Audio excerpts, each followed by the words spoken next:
थंडीचे दिवस नजीक येत होते. पहाटेला धुक्याची वलये पर्वतळीला वेढू लागली.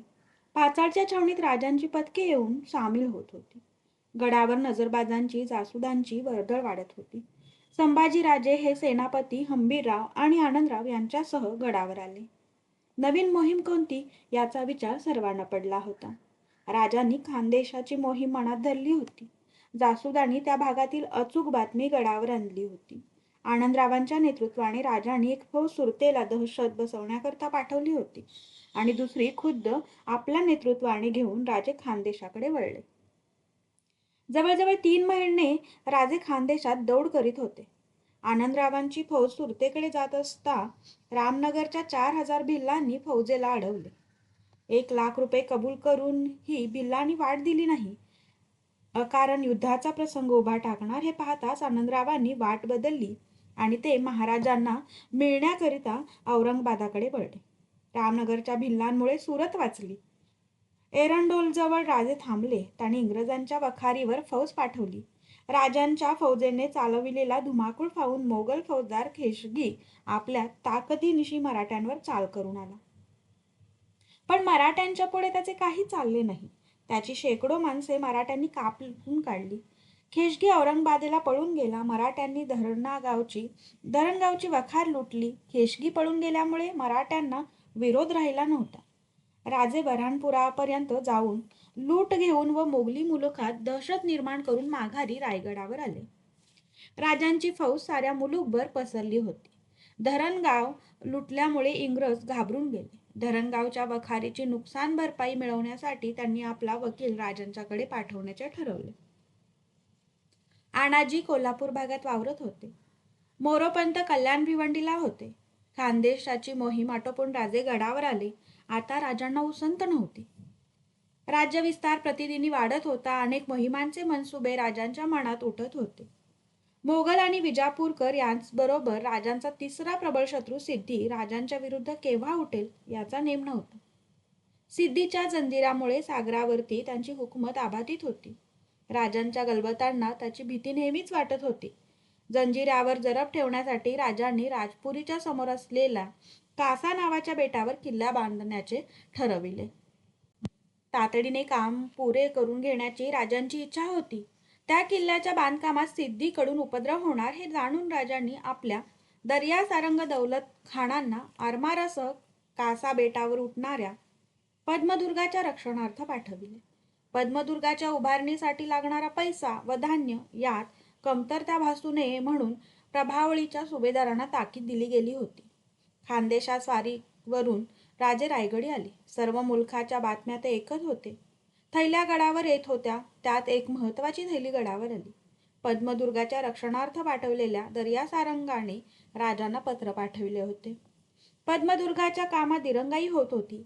एका बाजूला सिद्धीला तोंड देत पद्मदुर्गाचे काम करीत असता जिवाजी पंतांकडून हवी ती कुमुक तातडीने मिळत नाही. धान्य व पैसा अपुरा पडत असल्याने आरमार आणता येत नाही अशा तक्रारी दर्यासारंगाने केली होती.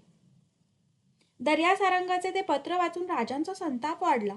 एका बाजूला सर्व अडचणी दूर सारून पद्मदुर्ग पुरा करून घेण्याची आज्ञा राजे करीत असता जिवाजी पंत नुसती दिरंगाई करीत होते. म्हणून राजांनी प्रभावळीच्या सुभेदार जिवाजी पंतांना असे पत्र पाठवले की त्यांची झोप उडावी. राजांनी लिहिले होते, दौलत खान व दर्या सारंग यांसी एवज व गल्ला राजश्री मोरोपंत यांनी वराता सुबे मजकुरावरी दिधल्यान त्यास तुम्ही काही पावले नाही म्हणून कळो आले. यावरून अजब वाटले की ऐसे नादान थोडे असतील. तुम्हास समजले असेल की याला एवज कोठेतरी एवज खजाना रसद पाठविलिया मजरा होईल म्हणत असाल. तरी पद्मदुर्ग बसवून राजपुरीच्या उरावरी दुसरी राजपुरी केली आहे. त्याची मदत व्हावी. पाणी फाटी आदी करून सामान पावावे. या कामास आरमार वेगीने पावावे. ते नाही पद्मदुर्ग हरबी फौजा चोफेर जेर करीत असतील आणि तुम्ही एवज न पाठवून आरमार खोळंबून पाडाल. एवढी हरामखोरी तुम्ही कराल आणि रसद पाठवून मजरा करून म्हणाल त्यावरही साहेबी रिजतील की काय?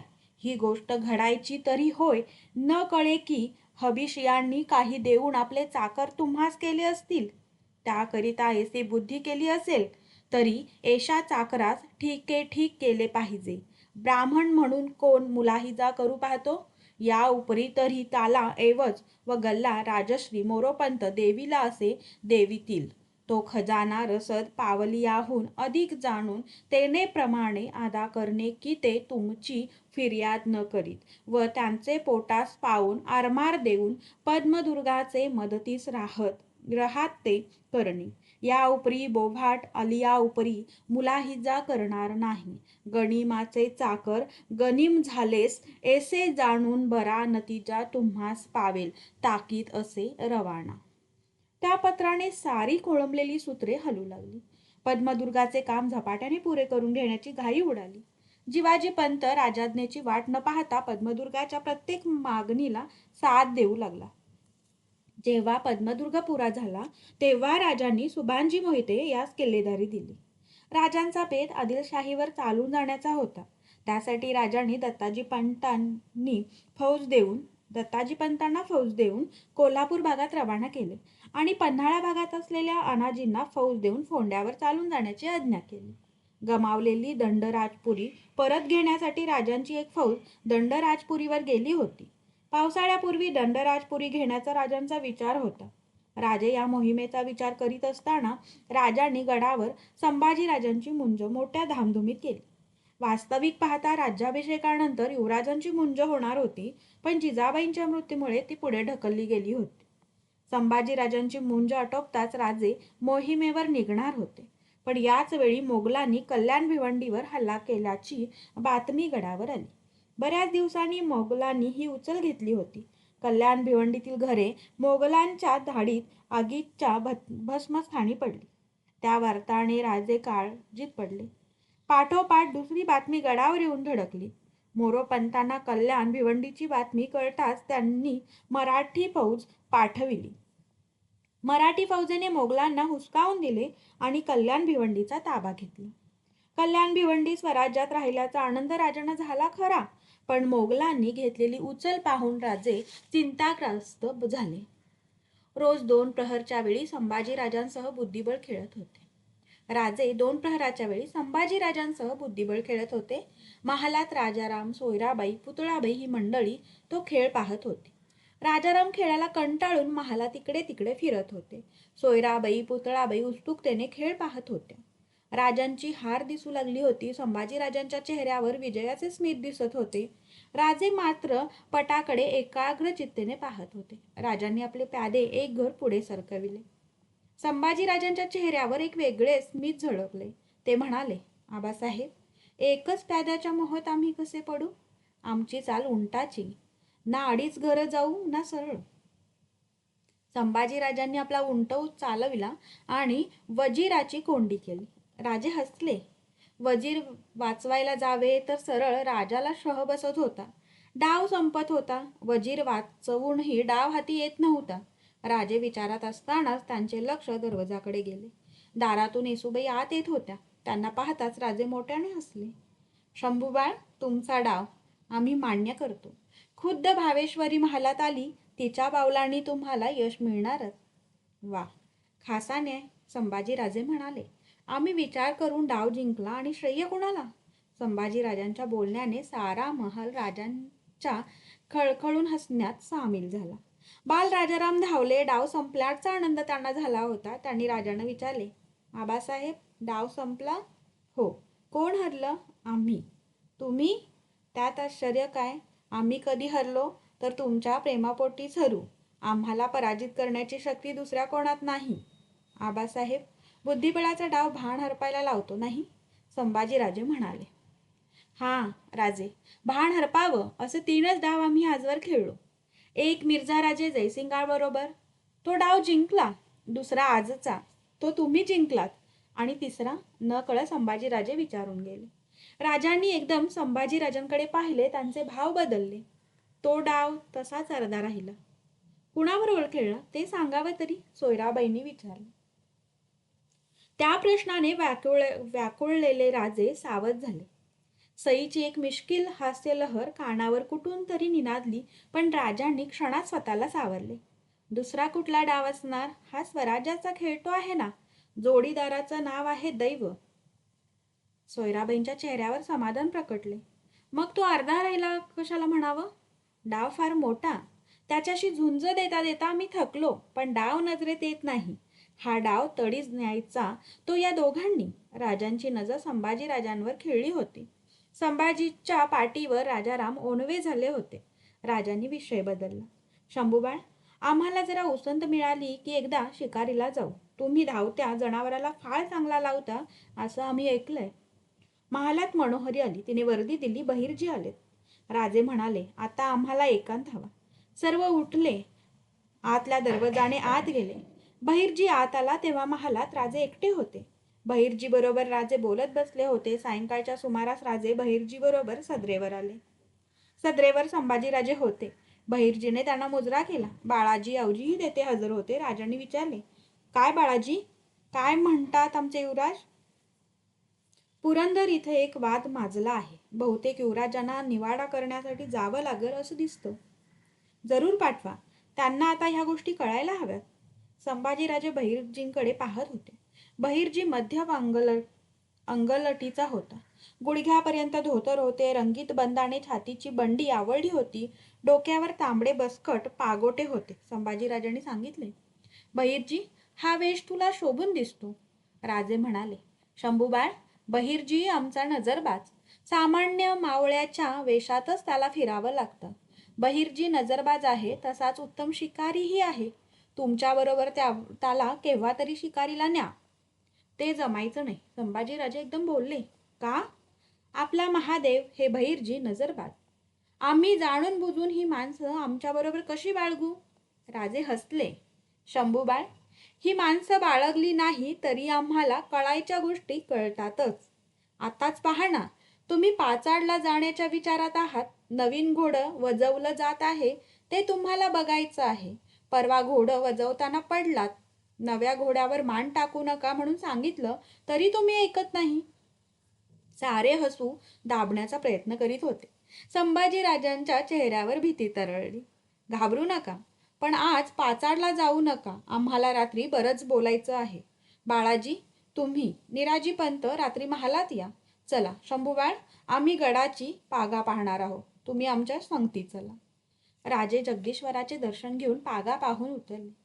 राजे कुणाशी फारसे बोलत नव्हते. कसला तरी विचार त्यांच्या मनात उफाळला होता. रात्री राजांच्या महालात रघुनाथ पंत, पंडितराव, त्र्यंबकराव, निराजी पंत, बाळाजी अवजी ही मंडळी हजर झाली. संभाजीराजेही महालात आले. आज आम्ही थोडे बेचैन झालो, त्यामुळे तुम्हा सर्वांना बोलवावं लागलं. आम्हाला बातमी आली आहे. बहादूर गड लुटल्यामुळे बहादूर खान संतप्त होणं स्वाभाविकच आहे. पण बहादूर खान दिलेर खानासारखा तडफदार नव्हे. तो सुस्त प्रकृतीचा सरदार होता. तो उठाव घेईल असं वाटलं नव्हतं. आमची खानदेशाची स्वारी थोडी महाग पडणार असं दिसतं. आमच्यावर स्वारी करण्यासाठी बहादूर खान मोठी तयारी करतो आहे असं आम्हाला कळलं आहे. एवढंच नव्हे तर भिवंडीच्या हल्ल्याने ते सिद्धही झालं आहे. क्षमा महाराज, रघुनाथ पंत म्हणाले. बहादूर खानाची एवढी भीती बाळगण्याचं कारण नाही. आमची फौज सहज त्यांचं पारिपत्य करील. आमच्या दरबारचे तुम्ही पंडितराव, अमात्य जयसिंगांबरोबर शरणागतीची बोलणी करण्यासाठी तुम्हीच गेला होतात ना? त्यावेळी परिस्थिती निराळी होती. पण मोगल साम्राज्याचं तसंच आहे. त्यांची ताकद कमी झालेली नाही. आम्हाला बहादूर खानाशी वैर पत्करून चालायचं नाही.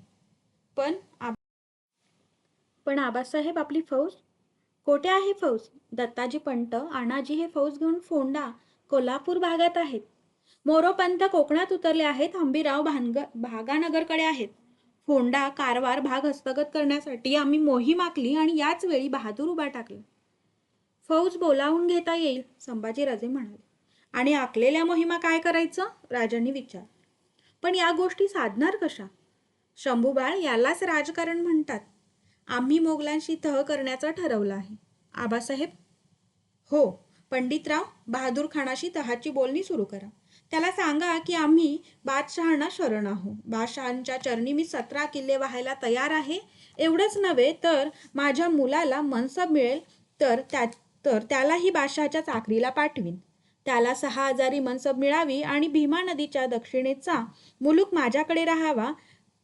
आम्ही मुळीच बादशहाच्या सेवेला जाणार नाही. संभाजीराजे संतप्त होऊन म्हणाले, जावं लागेल. 8 वर्षाचे होता तेव्हा जिथं ओलीस म्हणून राहिला होता तिथे मनसबदार म्हणून गेलेला काय वाईट? पण कशासाठी? राज्य रक्षणासाठी. अशा तऱ्हेनं राज्य राखण्यापेक्षा लढलेलं काय वाईट? पंडितराव, पाहिलं, आमचे युवराज तरुण रक्ताचे आहेत, पण अनुभवानं अजून फार कच्चे आहेत. हसू आवरणं सर्वांना कठीण जात होतं. संभाजीराजे त्या हास्याने चकित होते. राजे उठले. संभाजीराजांच्या जवळ जाऊन म्हणाले, संभाजीराजे, शंभूराजे, राजकारणात वारेमाप उजळणाऱ्या शब्दांना किंमत नसते. आम्ही आखलेली कारवारची मोहीम पार पडायला सहज 2-3 महिन्याचा अवधी लागेल. तोवर बहादूर खान तहाची वाटाघाट करीत बसेल. या बोलण्यात त्याला खूप आनंद वाटेल. बहादूर खानानं दिल्लीहून तुमच्यासाठी मागवलेली फरमानं यायला खूप अवधी लागेल. या काळात त्याला काही करता यायचं नाही. संभाजीराजांच्या मनावरचे ओझे उतरले. खांद्यावरच्या राजांच्या हातातील ताकद त्यांना प्रथमच जाणवत होती. राजांचा तर्क खरा ठरला. बहादूर खान मोगलाईतील राजांच्या धुमाकुळीने आधीच त्रस्त झाला होता. त्या वार्ता ऐकून औरंगजेब बहादूर खानावर संतापत होता. कल्याण भिवंडीतून मोगलांना मराठ्यांनी हुसकावून दिले होते आणि राजांच्या बऱ्हाणपुरापर्यंतच्या लुटीत सारा मुलूक हवालदिल बनला होता. राजांच्या वाढत्या कारवाईला पायबंद घालण्याची ताकद बहादूर खानात नव्हती. राजांच्याकडून तहाची वाटाघाट येताच तो एक क्षणात सारे विसरला. तह होणार या कल्पनेने तो आनंदला. त्याने तातडीने ही खबर पंजाबात असलेल्या औरंगजेबाला पाठवली. संभाजीराजांच्या नावाचे फरमान पाठवण्याची विनंती केली. बहादूर खान तहाच्या वाटाघाटीत गुंतलेला पाहताच राजांनी आपली नवीन मोहीम उघडली. संभाजीराजांना रायगडावर ठेवून राजे फोंड्याच्या लढाईला निघाले. राजे राजपुराच्या रोखाने निघाले होते. राजांना फौजा येऊन मिळत होत्या. राजे राजापूरला आले आणि त्यांनी आपली 40 गलबते वेंगुर्ल्याकडे रवाना केली. या 40 गलबतातून फोंड्याच्या स्वारीत भाग घेण्यासाठी शेकडो मजूर राजांनी वेंगुर्ल्याकडे पाठविले. खुद्द राजे जयसिंगाच्या वेळी फोंडा काबीज करण्यात फसले होते. आनाजींचा लढा देखील अयशस्वी ठरला होता. या खेपेला राजांना फोंडा हवा होता. त्यात अपयश नको होते.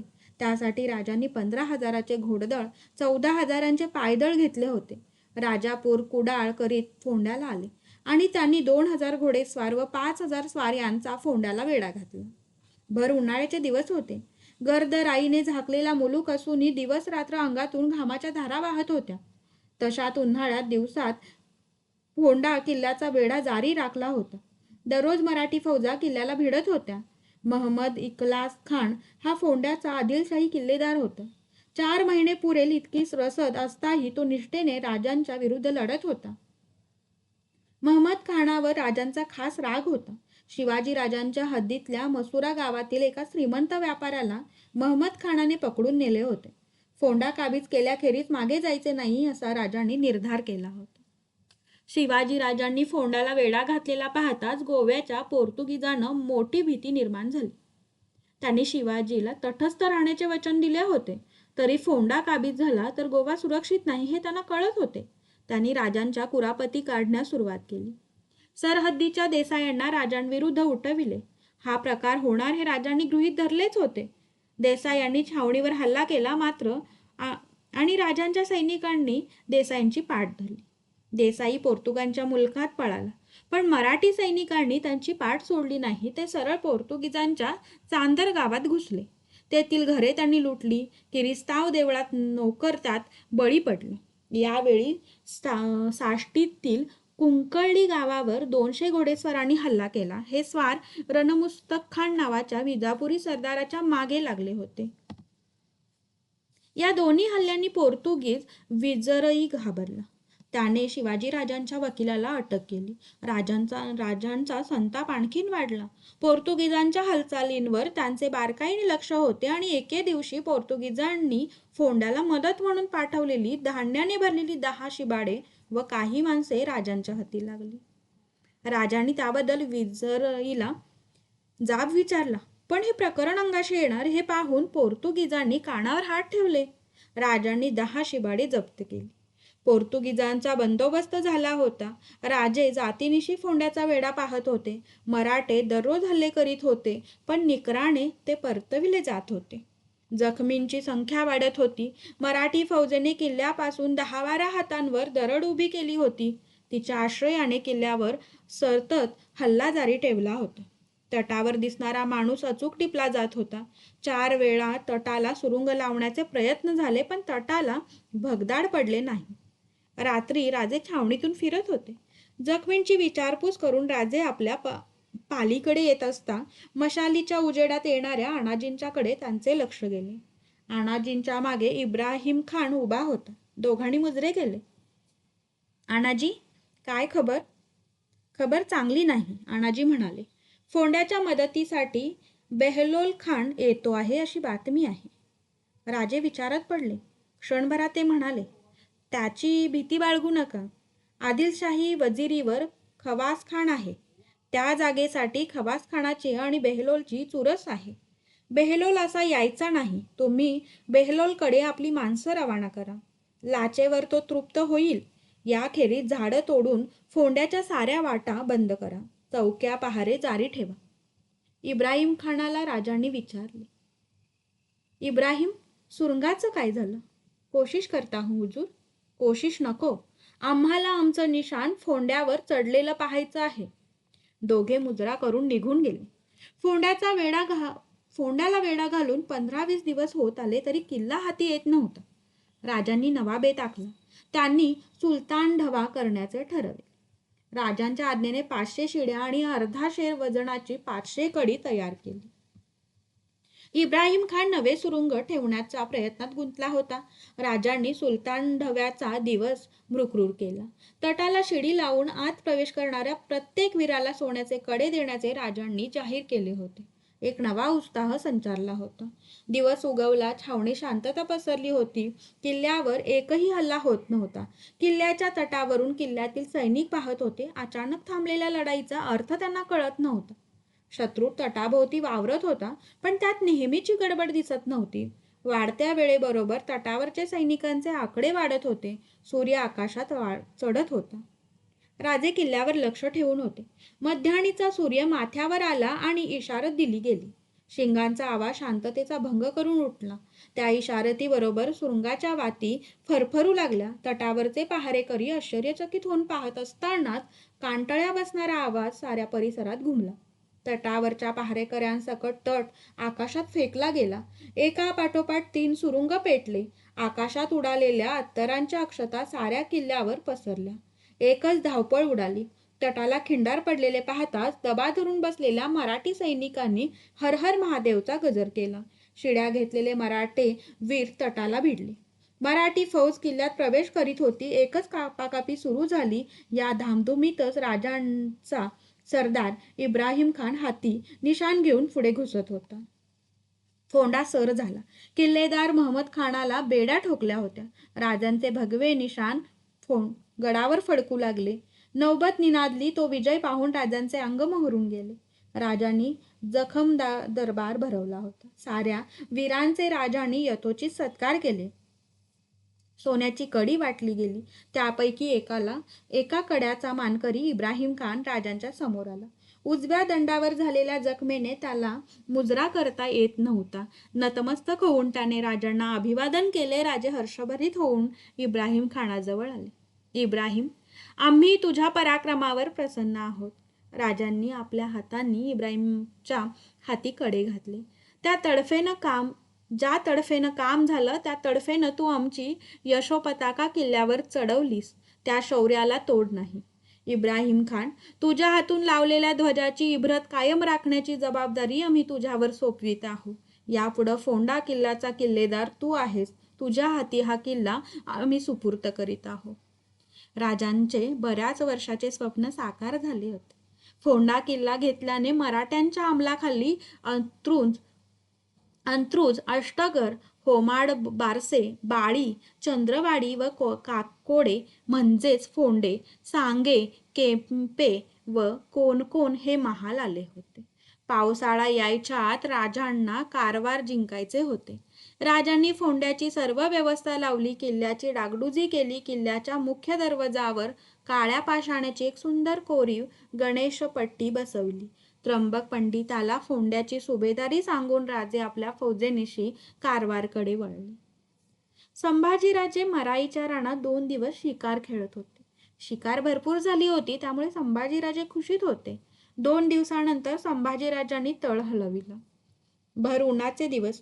सावित्री नदीचे पात्र कोरडे पडले होते. उन्हाचा ताप वाढत होता. त्या उन्हात सारे सृष्टीचे रूप कोमेजले होते. आकाशाला भिडलेले 4ही बाजूंचे पर्वत उघडे बोडके भयान वाटत होते. अशा भर दुपारी राजे रायगड जवळ करीत होते. उन्हात दौड केल्याने घामेजलेले घोडे फुरत होते. संभाजीराजे आपल्या अश्वपथकासह पाचाड जवळ आले. संभाजीराजांच्या नजरेत पाचाडचा वाडा आला. चोफेर बुरुजांनी सजलेला वाड्याची कुस, त्या कुशीवर डोकावणारे आतले इमले, पाचाडचा वाडा नजरेस येता संभाजीराजे व्याकुळ बनले. घोड्याची गती मंदावली. संभाजीराजांनी शिलेदाराला हाक मारली. शिदोजी. मागून येणारा शिदोजी संभाजीराजांच्या नजीक आला. संभाजीराजे म्हणाले, तुम्ही नाणे दरवाजाजवळ थांबा. आम्ही मासाहेबांचे दर्शन घेऊन तिकडे येऊ. राजे एकटेच वळले. पांढऱ्या शुभ्र मोतीवर बसलेले संभाजीराजे आपल्या डाव्या हाताच्या वाड्याकडे पाहत होते. ती वास्तू केवढी मोकळी भकास वाटत होती. पाचाड वाड्याच्या पहारेकऱ्यांनी राजांना मुजरे केले. मानेनेच त्या मुजऱ्याचा स्वीकार करून राजे वाड्याला बगल देऊन सरळ जात होते. बामणवाड्यातील मंडळी राजांच्याकडे पाहत होती. भर तळपत्या उन्हातून एकटे जाणारे संभाजीराजे ते पाहत होते. उन्हाळ्यातल्या मोकळ्या झालेल्या धुळीच्या रस्त्यावरून संभाजीराजे संत गतीने जात होते. संभाजीराजे रायगडाच्या दक्षिणेकडे वळले. डोंगराला वळसा घेऊन पाचाडपासून थोड्या अंतरावर असलेल्या जिजाबाईंच्या समाधीपाशी ते आले. घोड्यावरून पाय उतार होऊन शिवाजीराजांनी बांधलेल्या स्मारकापाशी संभाजीराजे गेले. त्या निर्जीव स्मारकावरून आपली बोटे फिरवित होते. मासाहेबांच्या आठवणी मनात उफाळत होत्या. जिजाबाईंचा आधार गेला आणि राजे पोरके झाले. युवराज असूनही राजांना कोणी आपले भासत नव्हते. तळपत्या उन्हात समाधीवरील तुळशीचे रोपटे वाऱ्यावर डोलत होते. त्या वृंदावनाभोवती संभाजीराजे अनेक वेळा फिरले. शुष्क नजरेने ते माघारी वळले. मोतीवर स्वार होऊन संभाजीराजांनी त्याला टाच दिली. घोडे उधळले. आपल्या खुरांनी धुळीचा लोट उडवीत घोडे धावत होते. टापांचा आवाज उठत होता. संभाजीराजांच्या मुखावर घाम डवरला होता. पाचाडवाडा मागे टाकून संभाजीराजे जात होते. त्यांची नजर चोफेर फिरत होती. नकळत घोड्याचा लगाम खेचला गेला. बसलेल्या ओढीने त्या जनावराची मान उंचावली. गती मंदावली. युवराजांची नजर रस्त्यापासून जरा बाजूला असलेल्या विहिरीवर खिळली होती. विहिरीच्या काठावर एक युवती उभी होती. टापांच्या आवाजाने कुतूहलाने ती घोडेस्वाराकडे पाहत होती. संभाजीराजांच्या चेहऱ्यावर स्मित झळकले. घोड्याची पावले वळली. स्वार आपल्याकडे वळलेला पाहताच ती तरुणी घाबरली. गडबडीने तिने आपली घागर विहिरीत सोडली.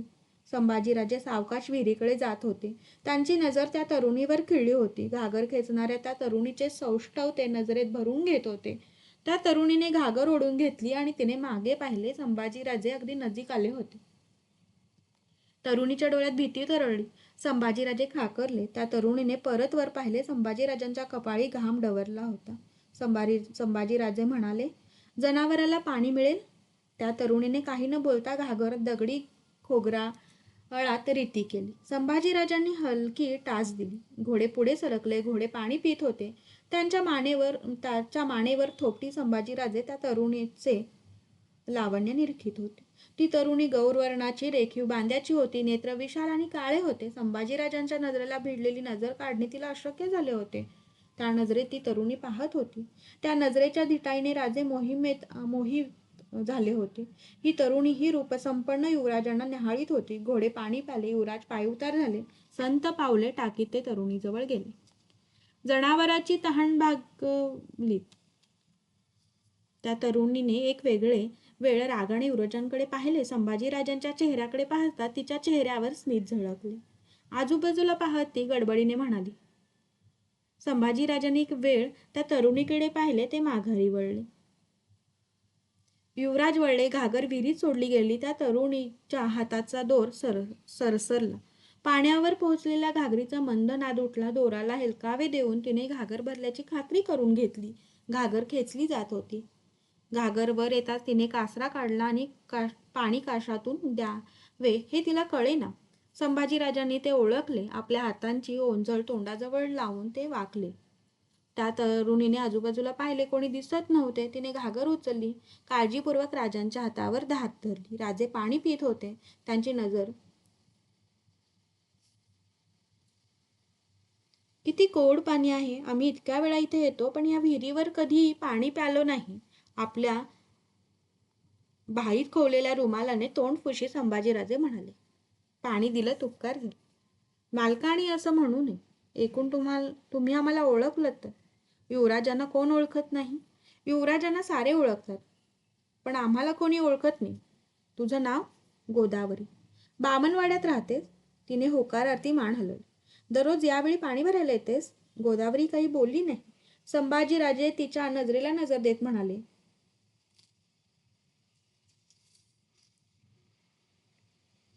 ठीक आहे, मग उद्या आम्ही इथेच येऊ. संभाजीराजे वळले. त्यांनी घोड्यावर मान टाकली. टाच देताच घोडे उधळले. गोदावरी त्या पाठमोऱ्या युवराजांकडे पाहत होती. स्वप्नवत घडलेला प्रसंग तिच्या मनात काहूर उठवीत होता.